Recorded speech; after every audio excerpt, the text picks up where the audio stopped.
Le deuxième match va pouvoir commencer. Le premier à faire son entrée est un catcher ayant débuté en août 2016 par le Chimamionet. Il a la particularité d'être un ancien fan de la CWF qui est maintenant devenu catcher. Il a répondu à l'appel de ses anciens joueurs. Il est sorti du public pour venir à la CWF. Et là, c'était le joueur de la CWF.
Qui est un des plus anciens catcheurs de la CWF, qui a débuté en 2012.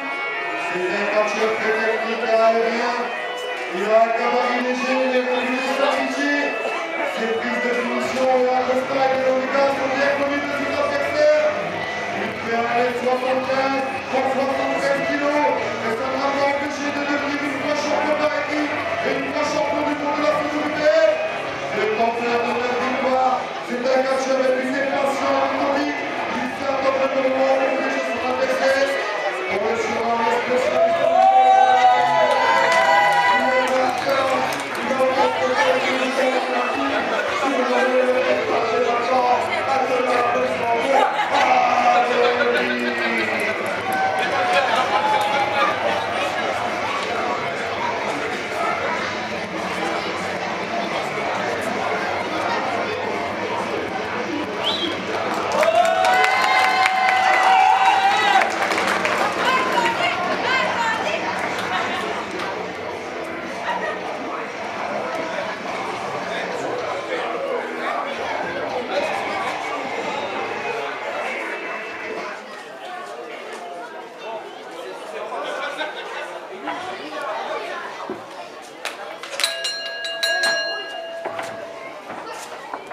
Le fair play est venu pour ce deuxième combat.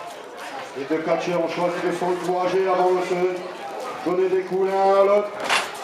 Attention, première prise de force entre les deux hommes qui tournent à l'avantage de Steve Weisblod qui a cloué Agony au sol. Attention, les deux catcheurs qui se cherchent. Une nouvelle fois, ça tourne à l'avantage de Steve Weisblod. On dirait bien qu'Agony cherche une stratégie. Et il y a une nette différence de gabarit entre les deux hommes. Lequel des deux catcheurs va pouvoir en profiter? On dirait que le premier à prendre ce combat à son avantage est Steve Weisblod. Projection dans le coin du ring. Agony qui a fait le choix de sortir de ring pour reprendre son souffle. C'est le deuxième combat qui démarre très très fort. On dirait bien que Steve Weisblod est confiant. Agony cherche une stratégie pour contrer son adversaire. Oh là là là. Oh là là là là. Steve Weisblod qui protège son gabarit. Il est dans les cordes. Et l'arbitre fait savoir qu'Agony est le mi-temps. Steve Weisblod est obligé de le relâcher. Le short de Steve Weisblod qui n'a pas résisté au début du match. Agony qui a bien, on dirait qu'Agony avait pris de vitesse Steve Weisblod. Il a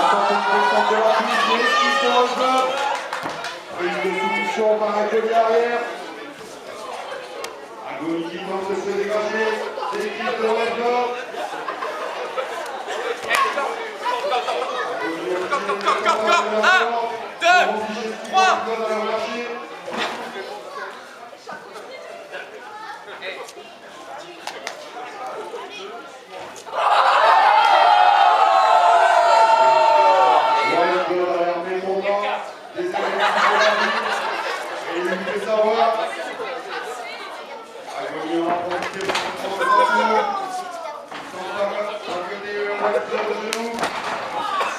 Le Shining Wizard porté avec autorité pour sonner White Blood.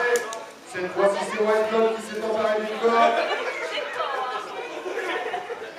Les tueurs connaissent parfaitement les règles du cage et tentent de les exploiter à leur avantage. White Blood vers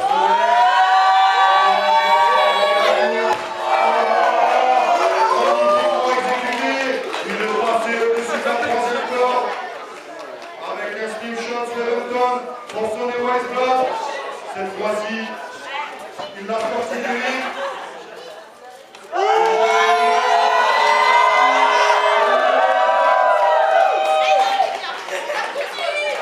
On dirait bien Agonie a trouvé du soutien ce soir.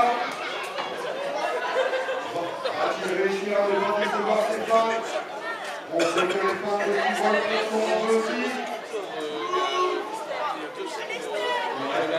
Qui défie son adversaire du soir, par le regard. On dirait qu'il n'a pas apprécié cette prise.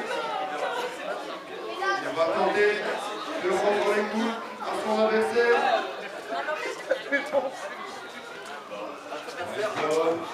A-t-il une stratégie?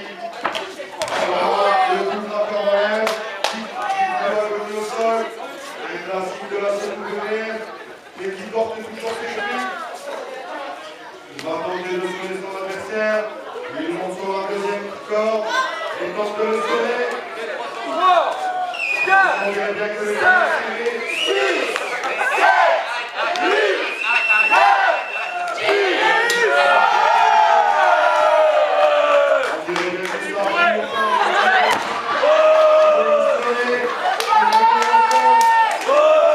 Il s'est extrait.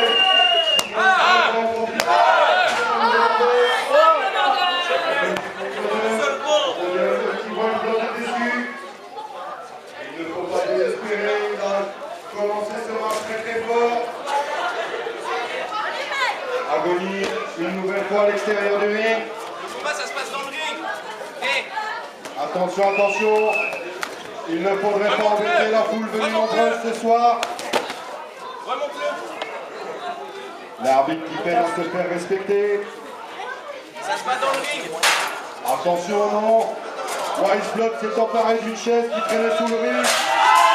Il l'a ramené au milieu du ring. On dirait bien que sa place est fan. C'est pourquoi il fait le choix de ramener Agonie au milieu du ring pour que ce combat puisse continuer. Agonie a l'air sonné, il peine à reprendre ses esprits.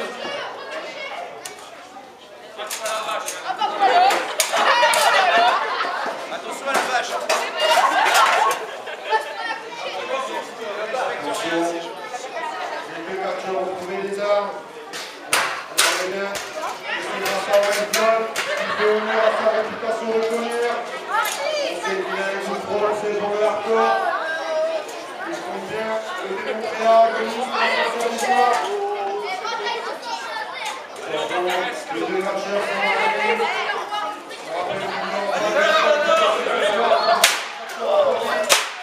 Il se prend.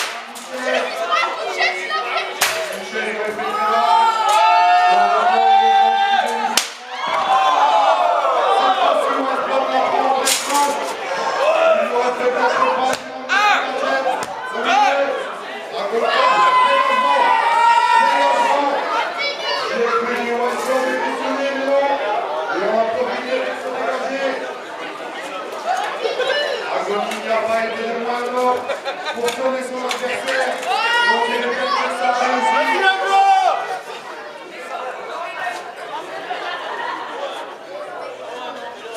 White Blood qui peine à se relever. Agonie en profite. Agonie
travailler ses pectoraux rapidement. Écrasement au sol, tomber. Le décompte de 2. Ce combat va pouvoir continuer. Wise Blood, c'est le nouvellement par une chaise. On dirait bien qu'il n'a pas apprécié le coup tout à l'heure. Il a choisi de le rendre son adversaire. Agony a pris plein fond. Il écrase la chaise sur le dos. Serait-ce la fin de pauvre Agony? Le deuxième match est très très violent. Les deux catcheurs.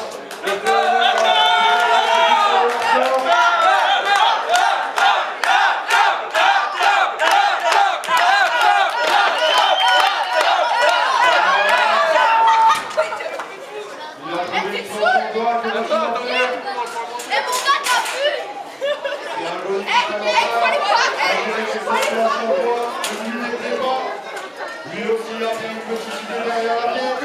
Il a positionné sur le point de vue. Il attend patiemment le tour de son adversaire. Wise Blood, il tourne au début. Il cherche des gadgets.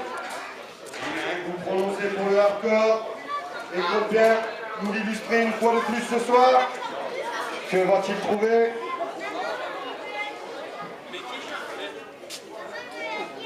Agony qui attend son adversaire patiemment. On dirait bien que Wise Blood a besoin de se réhydrater.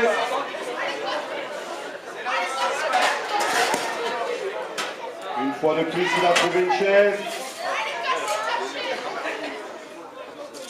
Est-il trop prétentieux pour armer son adversaire? Il pourrait bien en faire les frais de tous ces gadgets qu'il a lui-même ramenés au milieu du ring.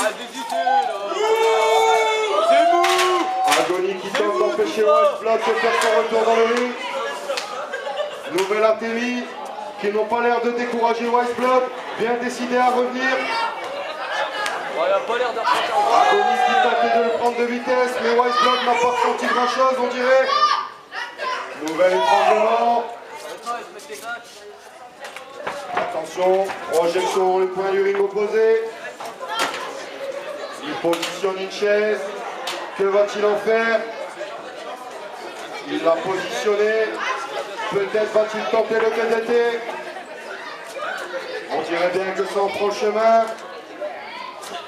Ah là là, Agony réussira-t-il à contrer?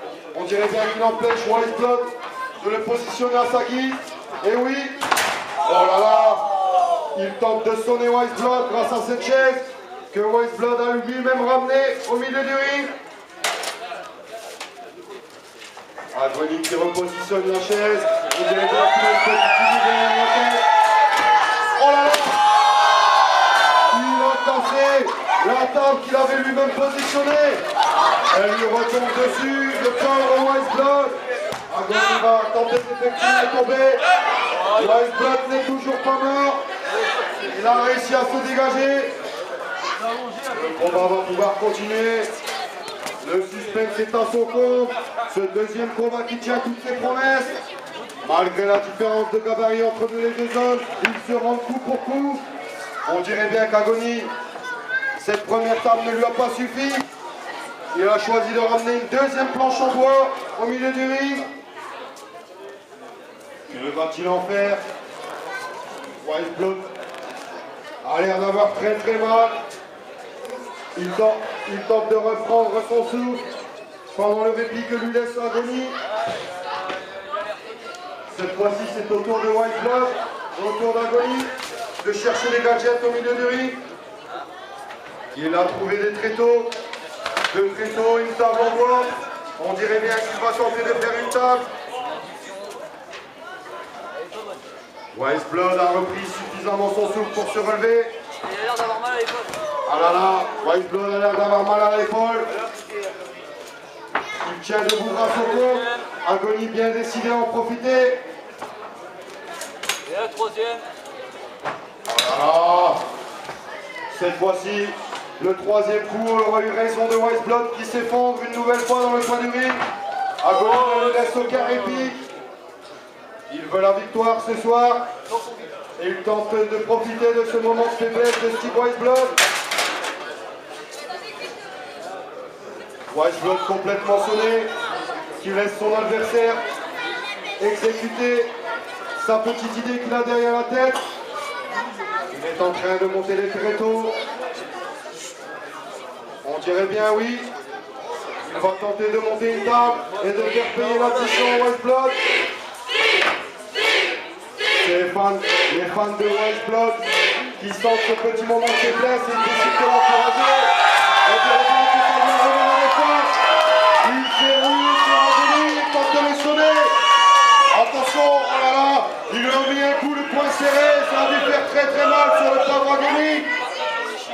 Il a pris. Voilà, cette fois-ci, il se sert de ce truc pour un étranglement.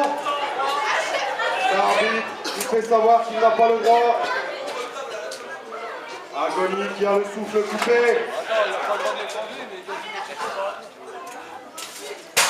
Agoni qui n'aura. Steve Weisblot n'aura plus le droit à des gadgets. Attention, il positionne Agoni. Agoni n'aurait pas dû monter cette table. C'est lui qui en a fait les frais. Et Steve Weisblot qui tente de tomber. Agoni n'est pas mort. À la surprise générale. On dirait bien que ça exaspère Steve Weisblot qui pensait avoir ce match en main. Oh là là là là. Le suspense est à son comble, mesdames et messieurs. Steve Weisblot pensait tenir la victoire, mais non. Agoni avait assez de souffle pour se dégager.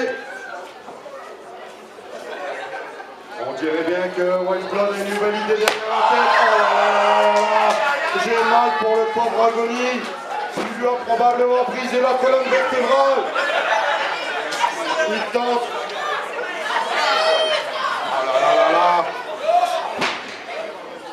Le goût prononcé pour le hardcore de ces défenseurs se fait ressentir. Il doit arranger la foule pour lui donner un peu plus de force.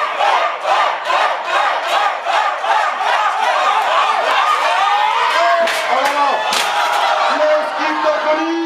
Steve Weisblot s'est sonné lui-même. Agoni va en profiter. Il positionne une chaise pour offrir un nouveau sandwich à la chaise. Agoni va prendre de la hauteur. Il est monté sur la troisième corde. Weisblot est-il au milieu du ring.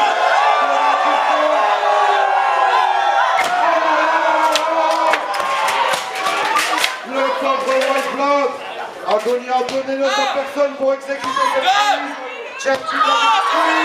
Il se réussit pas.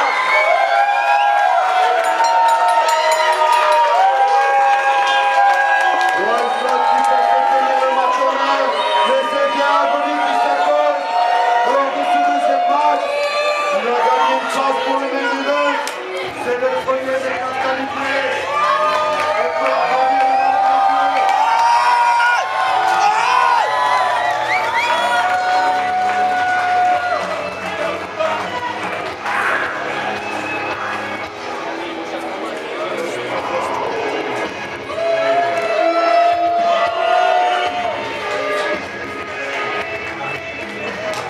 Les deux casseurs, très fair-play, après s'être donné tout pour tout, ils se soutiennent mutuellement, c'est des beaux gestes touchants, on aime bien voir ça.